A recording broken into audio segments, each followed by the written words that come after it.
Hi, my name is Susie Cooper, and this is my first video on what I've decided to call Susie's Corner for Old Souls.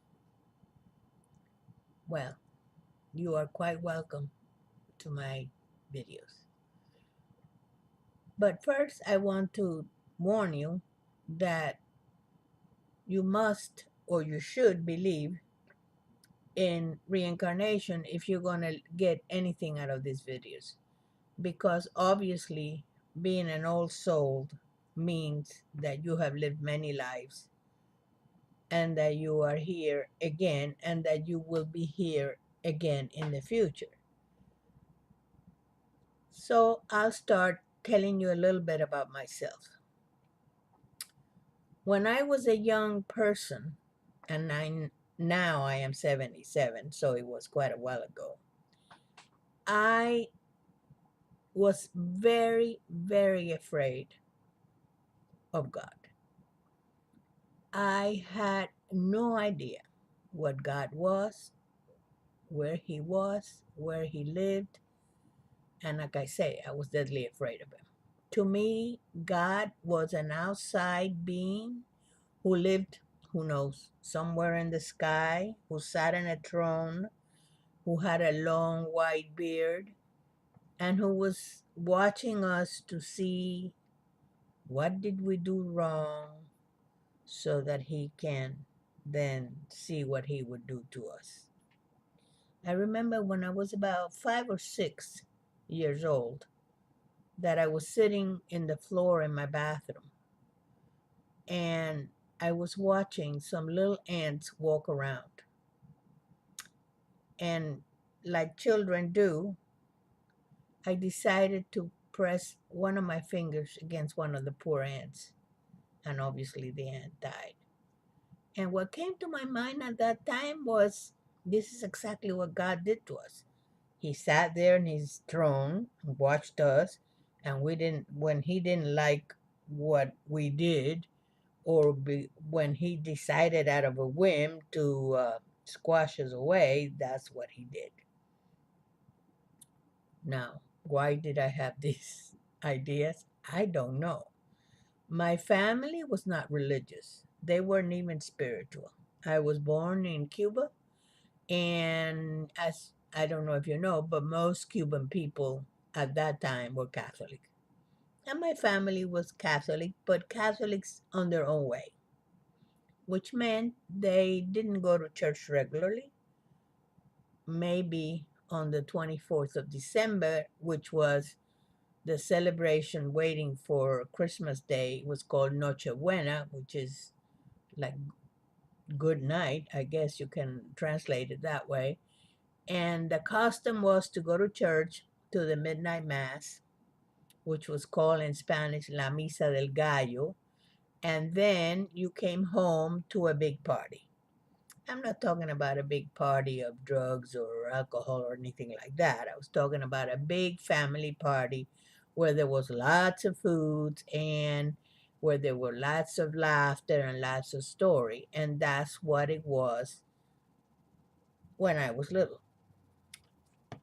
Because we, at that time, believed in the three wise men, the children did not receive any toys on the 25th like we do here in America. The children received their toys on January 6th, which was the three wise men day. Later on, when I was about 12, we started then celebrating a little bit the Santa Claus. And even though we continue to celebrate the Three Wise Men Day, I was always there was always a little present for me and my sister under the Christmas tree. At this time, when I was about 12, we had Christmas tree. When I was little, all we had was the nativity set. There was no Christmas tree. So this is the way I was, brought up, and this is the way I grew up. Not being religious, not being spiritual, not knowing anything about anything spiritual, but I do have to say there were a couple of things that always haunted me. And I say haunted me because I didn't know what else to do with it. I always had this idea, not knowing what it was called, not knowing anything about it, but I always had this idea from the time I remember that we didn't live once, that we lived many times. So nobody told me, but I just knew it. And that's the way it was.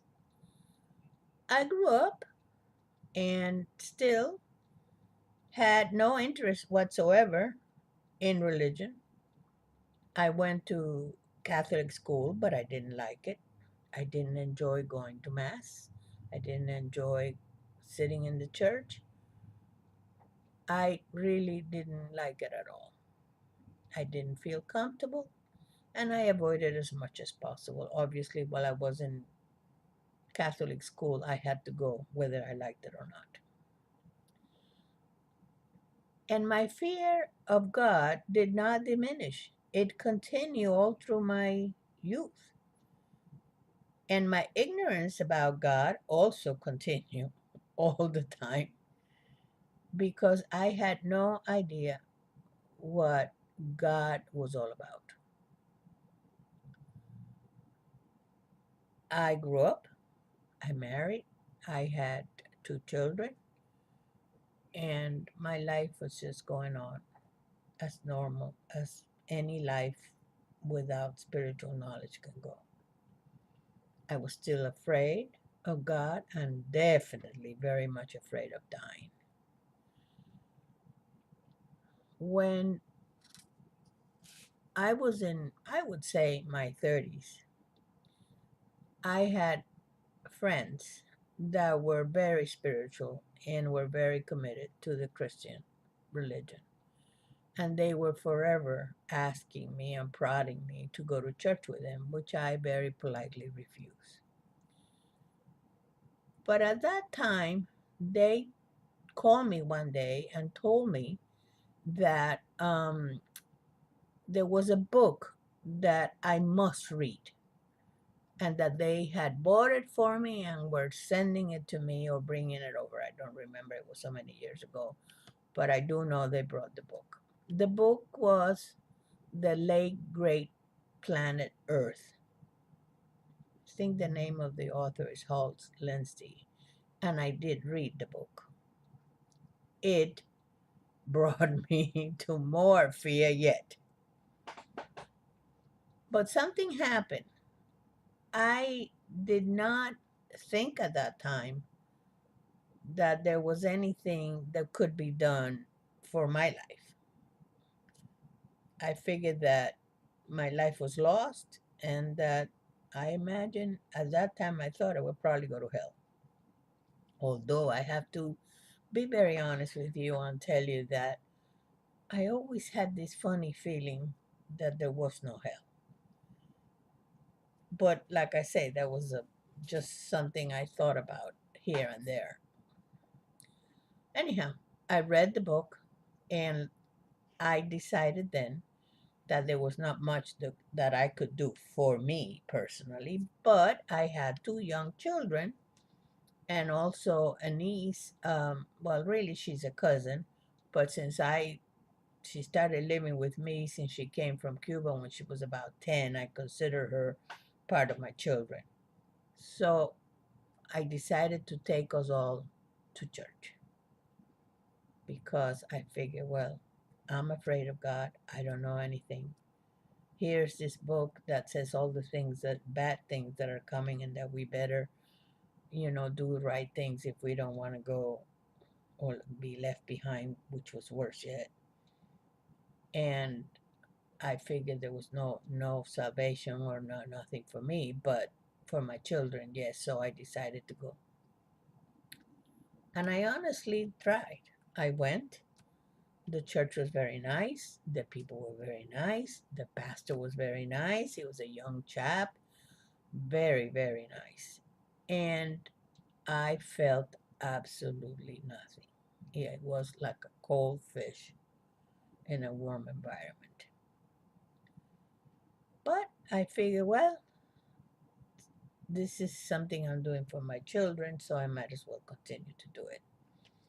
But being me, Susie me, that I've always been a searcher, and of course I didn't know it then that I was really a spiritual searcher, because there was one thing other than knowing somehow that there was such thing as reincarnation, even though I didn't know the name.